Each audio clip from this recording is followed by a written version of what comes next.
Okay po, topic natin. Pag-uusapan ko ang 10 pagkain na controversial na sa pagkinig ninyo. Pwede ba to sa senior? Actually, itong topic ko para din sa lahat ng tao. Itong 4 na pagkain kasi, conflicting ang results. Ibig sabihin, may pag-aaral nagpapakita na maganda itong 10 pagkain, pero meron din pag-aaral nagpapakita na masama itong 10 pagkain. Kaya depende lang to sa makikita mo, kung ano lang lumabas sa newsfeed mo, baka maniwala ka, ay good to, ay bad to. Pero syempre, bilang internist, bilang cardiologist, dapat balanse ang opinion natin. Bibigay ko ang opinion ko dito sa 10 controversial foods. Okay? Number 1, kape. Okay, tingnan natin ang positive at negative. Sa kape, may mga pag-aaral na marami itong antioxidant, di ba, ang kape. So, coffee consumption, nakita nila maganda sa utak. Sa mga nag-aaral, short-term memory, na mas nakakaisip ka. At yung kape, may antioxidant, nakakabawas ng Parkinson's disease. At minsan, yung type 2 diabetes, nababawasan din ng kape. Pero, meron ding pag-aaral. Ang kape, lalo na kung marami-rami, magpapalpitate ka dyan, makabugang dibdib. May ninenervyos, anxiety, hindi makatulog, osteoporosis, pati yung buto, humihina, nag-acid reflux, acidic ang kape. So, ano recommendation ko? O, ganito recommendation ko. Para sa akin, pwede magkape kung sanay kayo magkape, pero limit lang natin sa 2 tasa bawat araw. Maximum siguro 3 tasa, pero 2 to 3 cups yan ng mga pag-aaral. Huwag naman 6 na tasa sa isang araw. Tapos mas maganda sana kung yung coffee nyo, konti lang sugar, konti lang yung cream o whipped cream. Huwag na yung maraming arte-arte. Ano lang, plain coffee, konting sugar. Kung kaya nyo, black coffee, mas maganda. Tapos kung malapit na matulog sa gabi, hapon na gabi na, huwag na magkakape, baka hindi ka makatulog. Pero kung katulad ko, nagpapalpitate sa kape, kami ni Doc Lisa, hindi kami pwede magkape. Sa caffeine kami nagkakaproblema. Number 2, controversial food, itlog. Ano positive sa itlog? Good source of protein, ang daming vitamin, ang daming mineral. Murang-mura ang itlog, pwede sa mahihirap na Pilipino, di ba? Ano naman ang problema dito? Ang problema, siyempre, yung egg yolk, di ba? Na nasasabihan yung egg yolk, ang taas ng cholesterol level nun eh.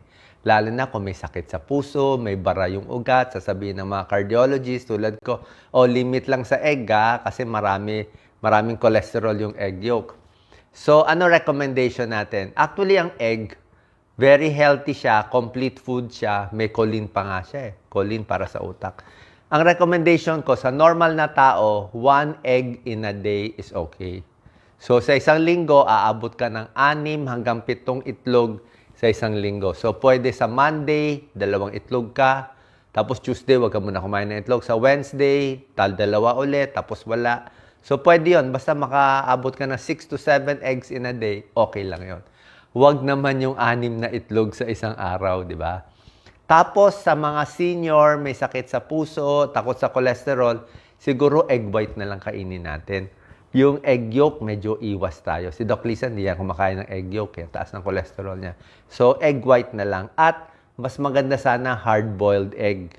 Huwag masyadong fried egg Pag prito kasi mamantika, nalagyan mo na lang ng tissue para mabawasan yung mantika. At, huwag yung malasado.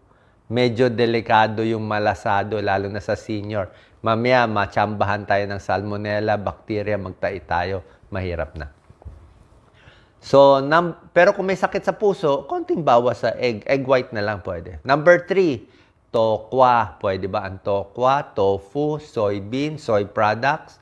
May mga positive yan kasi imbis na kumakain ka ng karne, good source of protein to, di ba? Soy. Sa Asia, sa Japan, sa China, puro tokwa sila, di ba? Meron siyang phytoestrogen para sa nagme-menopause, maganda. Ano naman negative sa tokwa, tofu? Merong ilang pag-aaral na yung tokwa tofu, sa ilang breast cancer, may isang klaseng breast cancer na nakakasama daw. Okay? So, baka makasama sa ibang tao. So, para sa akin, good or bad, sa akin pwede kumain Huwag lang masyado madami. O, wag lang yung puro veggie meat araw-araw. Pero kung in moderation, tokwa, tofu, for me, basta malinis, healthy yan. Number 4, controversial pagkain, red wine, alak, di ba? Good or bad, nababasa nyo, red wine, maganda daw. Ang red wine daw, may polyphenol, may resveratrol, galing sa grapes, maganda sa puso daw, nakakabawas ng ibang sakit. Possible. May animal studies pa nga itong resveratrol, pampahaba ng buhay ng mga daga eh. Itong resveratrol. Ano naman negative sa alcohol? Siyempre, alcohol to eh. Alcohol, di ba, nakaka-addict, nakakasira ng liver, nakakasira ng utak, nakakataas ng cancer sa lalamunan. So, ano gagawin natin sa alak? Para sa akin, kung talagang mahilig kayo uminom, siguro isa lang. 1 beer lang in a day o 1 red wine lang, isang cup, yung half cup lang, yung mga 3 ounce lang. Or isang shot lang ng hard drink. Siguro red wine lang, konti-konti lang. Pero may calories rin to kung mataba ka eh. Pero para sa akin, kung gusto mo itong antioxidant, gusto mo itong polyphenol, resveratrol, kumain ka na lang ng grapes. Yung grapes na healthy, yung kulay black grapes, yung dark colored, violet, blue, black grapes ang mas healthy kumpara sa green grapes. Okay? So, nakuha mo yung benefit ng resveratrol sa grapes, hindi ka nainom ng red wine. Pag hindi ka naman sanay uminom, wag na lang uminom. Dati uminom ako, kaya lang, pag inumpisahan mo kasi yung alak, delikado, magka-problema ka, biglang maging heavy drinking. Number 5, dairy products, gatas, good or bad. Okay? So, ang gatas, alam natin, may calcium, may vitamin D, para sa buto, para sa osteoporosis, di ba? Complete food. Ano negative sa gatas? Pag tumatanda, minsan may lactose intolerance. Yung pag kumain ka ng, uminom ka ng gatas, medyo magtatai ka. Tapos, ang gatas, merong mga full cream milk yan eh. Oo, meron talagang high fat yan, high in saturated fat. Yung bad fat, mataas siya. So, ano recommendation ko sa gatas? Pag bata ka pa, walang problema maggatas. Teenager, growing kids, di ba? Pwede yan. Pag senior na, low-fat milk na lang siguro. Okay, low-fat tayo. O, pwedeng soy milk. O, konting soy milk. Meron din ngayon almond milk eh. Yung almond milk ay yung nuts eh. Pero wag lang yung matamis unsweetened na almond milk. Pwede rin yogurt para makuha mo itong mga calcium and vitamin D. Pero yogurt, wag lang yung maraming flavor na yogurt na matamis masyado. Tingnan nyo lang yung calories. Ibang source ng calcium para sa buto, dilis, isda, sardinas, green leafy vegetables, tofu, meron din yan. Okay, so sa dairy products, hinay-hinay. Lalo na kung may sakit sa puso. Ito, number 6. Controversial sa may edad. Actually, sa lahat, isda at seafoods. Diba? Lagi ko sinasabi sa inyo, di ba? Mas healthy ang isda. Salmon, very healthy. Mackerel, sardinas, o ano pa, mga bangus. Yung mga local natin, tawilis, dilis. Mataas sa omega-3 fatty acids, di ba? Itong fatty fish, maganda sa utak, maganda sa puso, maganda sa palpitation, maganda sa triglyceride, bumababa, at meron pa mga omega-3 supplement galing dito sa fish oil. Ano naman ang negatibo sa fish? Pag senior, ang takot natin dito matinik, di ba? Baka mabulunan, matinik, isa yan. Pangalawa, sabi ko, dapat lutong-luto ang isda. Pag senior, bawal ang hilaw.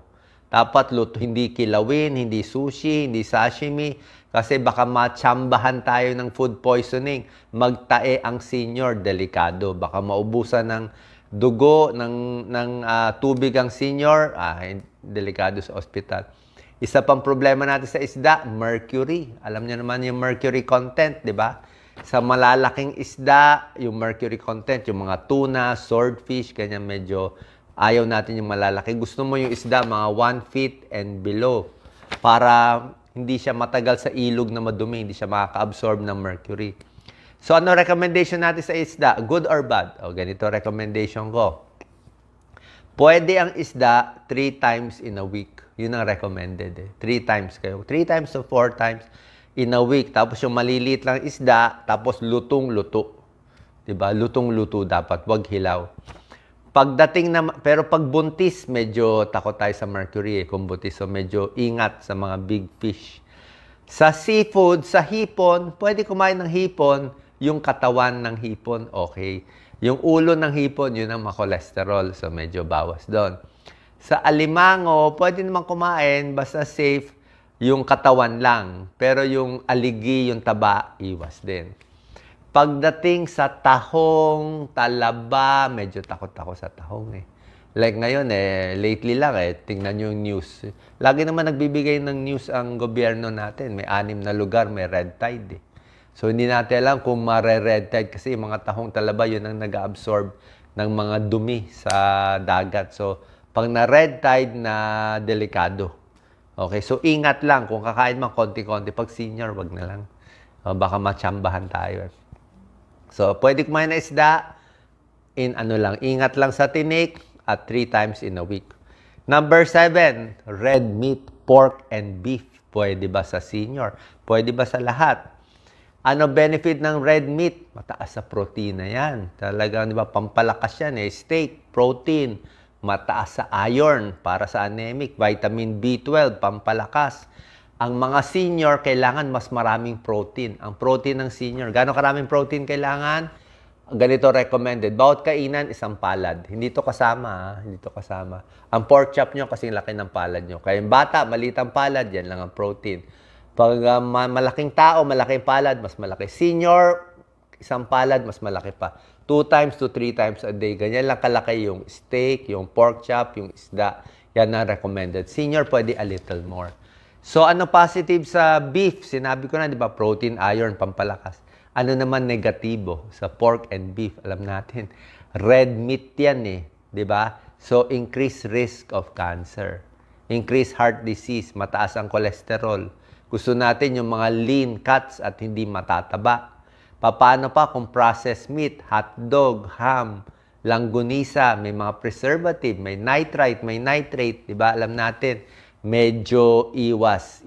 So, ano tips natin? Kakain, hindi kakain. So, minsan kasi nababasa ko parang, bawal yan, pwede to. Hindi naman ganon.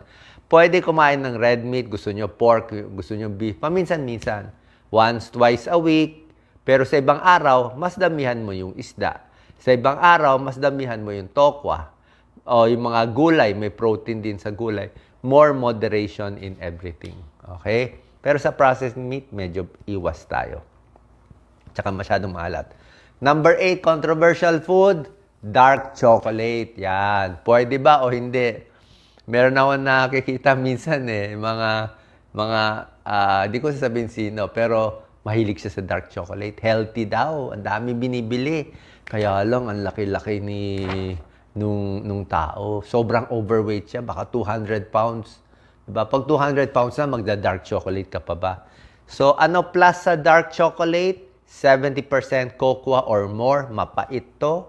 Maraming antioxidant. Pampaganda ng blood flow. Maganda rin sa blood pressure. Ano negatibo sa dark chocolate? Ang taas ng calories. Kakataba. Kaya ang pwede mo lang kainin, 30 grams. Maliit lang 30 grams. Parang ganito lang siguro. Maliit lang siya. 30 grams in a day. Okay? Kung baga sa konting-konti lang. So, pwede ka kumain. Pero kung may diabetes ka na, overweight ka na, wag na siguro mag-dark chocolate. Baka masanay pa tayo sa matamis Konting-konti lang. Number 9, controversial food out of 10, coconut oil. Okay? Coconut oil. Positive o negative?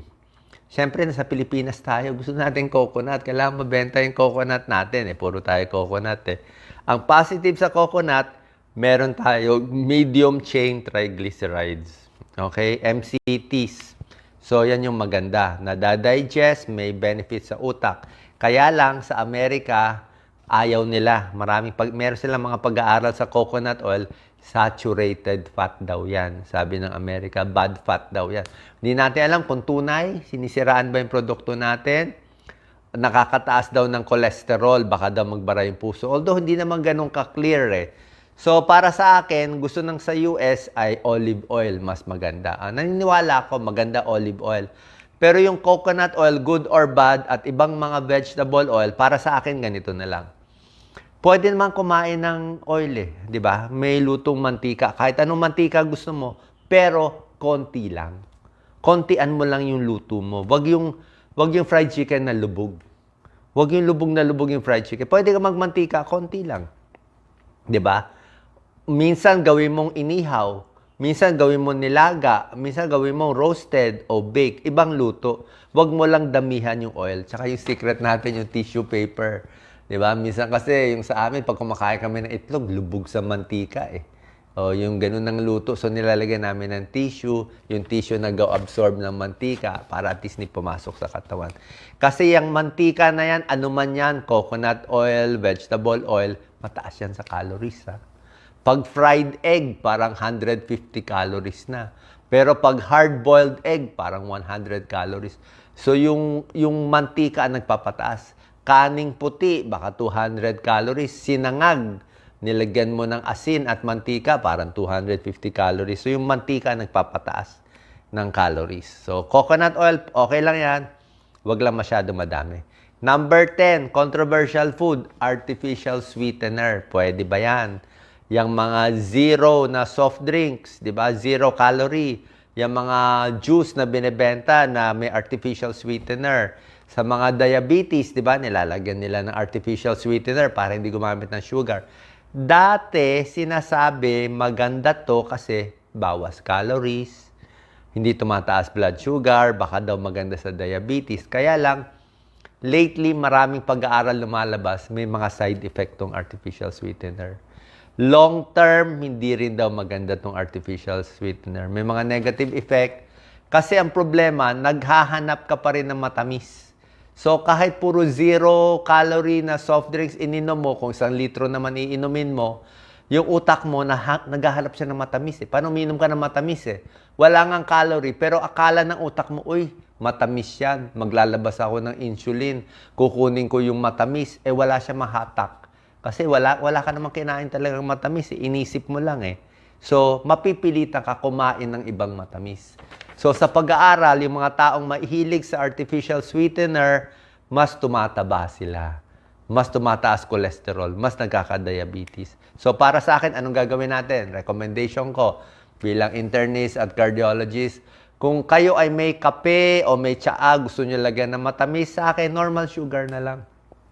Diba? Pwedeng coconut sugar. Okay, coconut sugar. Mas may minerals. So, pwede coconut sugar, pwedeng honey, pwedeng sugar, pero konti lang. Huwag naman yung 3 kutsarita. Konti lang. Kung okay na sa'yo kalating kutsarita.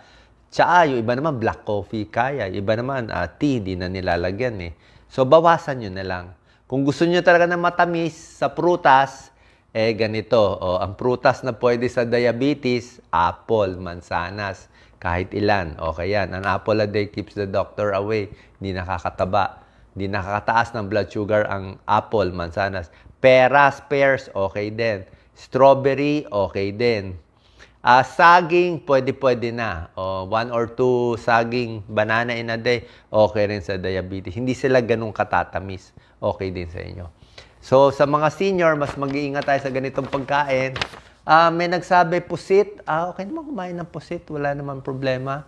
Basta malinis, maayos, di ba? Wala naman ako nakikita. Basta itong mga seafood, basta malinis at safe, pwede naman. Pero lahat naman in moderation. Huwag din sobra dami. So nakita nyo po, very controversial itong 10. I'm sure merong ibang vlogger na magsasabi, good yan, bad yan. Wala pong ganun eh. Wala namang good and bad eh. Ang ibig sabihin, sa tamang pagkain, sa tamang dami, pwede naman kainin to. Mas piliin lang natin yung mas healthy at mas bawasan itong mas hindi. Salamat po. Share po natin sa ating kababayan. Thank you po.